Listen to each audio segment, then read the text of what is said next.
ტონს გაუფრთხილდით და სიტყვები შეარჩიეთ. ეხლა გააგრძელეთ საუბარი და კითხვით დასმის შესაძლებლობა გაქვთ. კიდევ ერთხელ ბატონო არჩილ.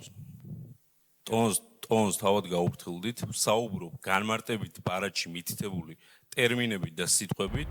მამუკა მდინარაძისთვის სახელმწიფო მინისტრის თანამდებობის შექმნას პარლამენტში ხმაური მოჰყვა. ირკვევა, რომ მდინარაძეს ახალ თანამდებობაზე არც საკუთარი ბიუჯეტი ექნება და არც საკუთარი აპარატი. ოპოზიცია ამბობს, რომ მდინარაძეს უფლებები რეალურად შეუზღუდეს და მისთვის თანამდებობას მხოლოდ იმის გამო ქმნიან, რომ პოსტის გარეშე არ დარჩეს. პირველ რიგში კითხვას ვსვამ, მეორე რიგში თქვენ ნამდვილად ვერ მასწავლით ლექსიკას, ეს ერთი. მე თქვენ არავის და არაფერს არ გაგსწავლით. ღმერთმა დამიფაროს, აქამდე უნდა გესწავლოთ ჩემი აზრით.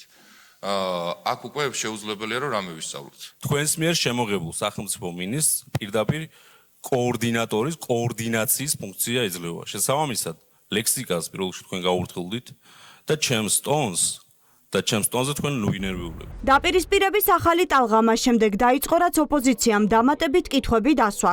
ქართულმა ოცნებამ გახარიას პარტიას ჩორჩანა გაუხსენა და ასე ახსნა, რამდენად მნიშვნელოვანია სამართალდამცავი ორგანოების მაღალჩინოსნები გადაწყვეტილებებს შეთანხმებულად იღებდნენ.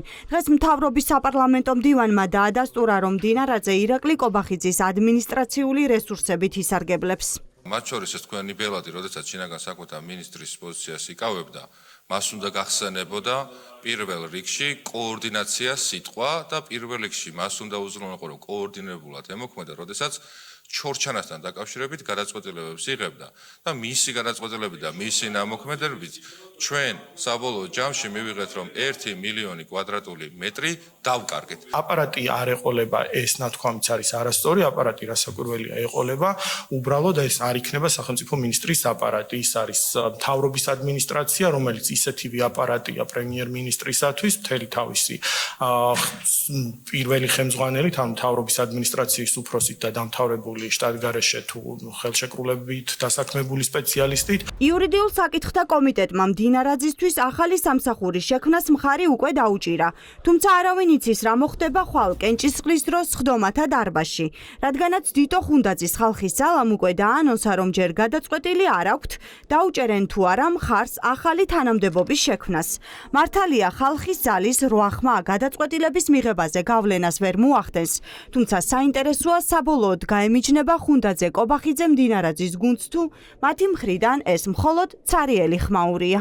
ეხლა იქ რა საუბარი მიდის, ამას ვერ გეტყვით, რა თქმა უნდა, კონსულტაციები, იმიტომ არის კონსულტაციები, რომ ორი პოლიტიკური ფრაქცია მიმდინარეობს და ხო კონსულტაციები მიმდინარეობს და რაღაცას დამკვდება. შესაბამისად, ამას ჩვენ ვნახავთ ხვალს და რა არის შესათანხმებელი? დაუჭერთ თუ არა მხარს. ქართულ ოცნებას პარლამენტში 78 დეპუტატი ხავს. გადაწყვეტილების მიღებას კი 67 ხმა სჭირდება, რაც იმას ნიშნავს, რომ ხალხის ძალის შესაძლო ამბოხება ვერც ვერაფერს შეცვლის.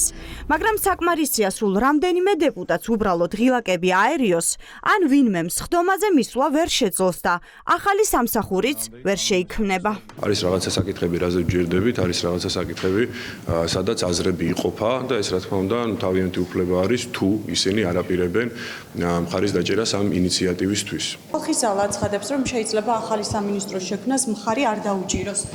რას აპირებთ ქართული ოცნება? ჩვენ დავუჭერთ მხარს და დავარწმუნებთ, რომ მათთვის დავარწმუნებთ. ვექნება კი. შესაძლებელია საკითხი ჩავარდეს საერთოდ ამას. გამორიცხულია. აბა ხალხის ძალა არ უჭერს და შეიძლება ევროპელმა სოციალისტებმაც მხარი არ დაუჭიროს. ნახოთ, გავივლით და ვნახავთ. ოპოზიციაში აცხადებენ, რომ საკადრო გადაადგილებები არაფერს ცვლის, რადგან ქვეყანაში გადაწყვეტილებებს არა მაღალჩინოსნები, არამედ ბიძინა ივანიშვილი ერთპიროვნულად იღებს. ყველა ფუნდამენტურ გადაწყვეტილებას განსაკუთრებით ძალოვან სფეროში იღებს თვითონ ბიძინა ივანიშვილი.